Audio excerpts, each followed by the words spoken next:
خانم معلوم الحالی که توی 21 سالگی توسط عمود در طویله به شما تجاوز شد، میدونم سخت بوده. اینا رو شنیدین؟ من به عنوان کسی که سالهاست دارن در مورد خیلی از این موارد صحبت میکنم اصلا نمیتونم سکوت کنم، چون این فقط یه شوخی یا دعوا یا کلکل نیستش. این یه زخم واقعیه به تن بسیاری از دختر و پسرهای قربانی.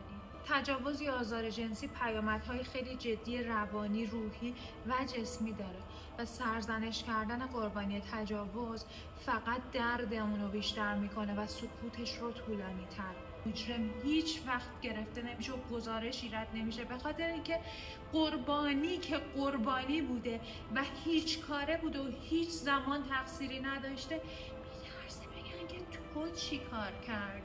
تو چرا اونجا بودی که این اتفاق برات افتاد؟ چه ساعتی رفته بودی؟ میشناختی؟ چرا سوار اون ماشین شدی؟ چی پوشیده بودی؟ هیچ کس انتخاب نمیکنه که مورد تجاوز بشه، اما تو میتونی تصمیم بگیری که قضاوت نکنی و کمک کنی و بشنوی یا اینکه شریک تجاوز بشی. واقعا اینجا پره. خیلی سعی کردم کنترل کنم به خاطر کوچولوی توی شکمم، اما شما برای من فرستادین و نتونستم.